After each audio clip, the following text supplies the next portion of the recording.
Hello guys, मेरा channel subscribe करना बिल्कुल ना भूलें। परी और जलपरी का महायुद्ध। अनुच्छेद 1। जादुई संसार का संतुलन। बहुत समय पहले की बात है। एक अद्भुत संसार था। आधा आकाश में बसा हुआ था, आधा समुद्र के भीतर। आकाश की रानी थी परी आरुषि और समुद्र की रानी थी जलपरी नेरीना। दोनों में सौंदर्य, शक्ति और बुद्धिमत्ता थी, परंतु उनके बीच एक ऐसा रहस्य था जो उन्हें शत्रु बना चुका था। किसी प्राचीन भविष्यवाणी के अनुसार जब आकाश और सागर मिलेंगे तब एक महायुद्ध होगा जो संसार की दिशा बदल देगा। अनुच्छेद 2। संघर्ष की शुरुआत। एक दिन आकाश के फूल अचानक मुरझाने लगे। समुद्र की लहरों ने अपनी मर्यादा तोड़ दी। आरुषि को संदेह हुआ कि जलपरी नेरीना ने अपने काले जादू से आकाश के जीवन पर हमला कर दिया है।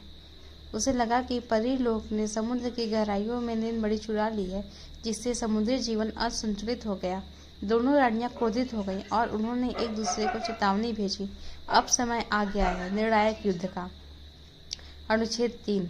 सेनाओं की तैयारी। परी लोक में सुनहरी पंखों वाली परियां, तलवारें और चमकते तारों से सुसज्जित की गईं। वहीं नेरीना और जलपरी शंख, जलघोड़ों और मगरमच्छों के साथ युद्ध के लिए तैयार हो गई। आसमान में बिजली गड़गड़ाई और समुद्र में ज्वार उठा। दोनों लोकों की सीमाएं धुंधली होने लगीं। स्वर्ग और जल का यह मिलन अब टकराव में बदल चुका था। अनुच्छेद 4। पहला आक्रमण। आरुषि ने आसमान से बिजली के तीर चलाए जो सीधे समुद्र की सतह पर गिरे। जलपरी सैनिकों ने उन्हें जलवृत्तों से रोका, लेकिन कुछ तीरों ने बड़ी क्षति पहुंचाई। बदले में नेरीना ने समुद्री बवंडर उठाकर परी लोक की सीमाओं को हिला दिया। यह युद्ध सिर्फ शक्तियों का नहीं, यह दो संस्कृतियों का संघर्ष बन चुका था, हवा बनाम पानी। अनुच्छेद 5। रहस्य का उद्घाटन।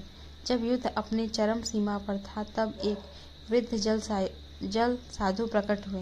उन्होंने बताया कि नीलमणि किसी ने चुराई नहीं, बल्कि वह धरती के बीचों बीच बनी एक गुफा में खुद ब खुद चली गई थी, क्योंकि दोनों लोगों के बीच का संतुलन बिगड़ गया था। नीलमणि तभी लौटेगी जब आरुषि और नेरीना मिलकर एक गुफा में जाकर अपने अहंकार का बलिदान करेंगी। अनुच्छेद 6। युद्ध विराम और यात्रा। रहस्य जानकर दोनों रानियों की आंखें खुल गईं। युद्ध विराम की घोषणा हुई। दोनों ने अपनी सेनाओं को रोका और साथ मिलकर पृथ्वी के केंद्र की ओर निकल पड़ी। यात्रा कठिन था। आग के परिवर्तन, अंधकार की घाटियां और धोखे भरे दर्रे, पर जब जब एकजुट हुई तब तब राहें आसान हो गई।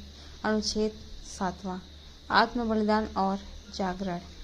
गुफा के भीतर नीलमणि टिमटिमा रही थी, परंतु वह स्थिर थी। उसे छूने के लिए दोनों रानियों को अपनी शक्तियां त्यागनी पड़ी।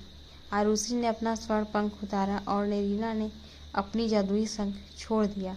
तभी गुफा का प्रकाश फूटा और नीलमणि फिर से चमकने लगी।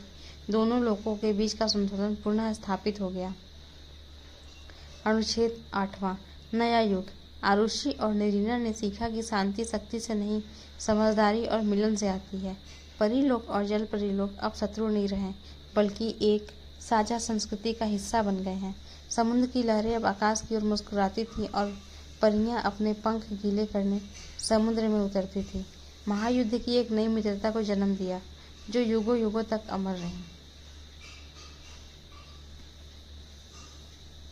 तो दोस्तों, आपको मेरी ये कहानी कैसी लगी आप कमेंट करके हमें ज़रूर बताएं और मेरा चैनल सब्सक्राइब करना बिल्कुल ना भूलें। थैंक यू दोस्तों।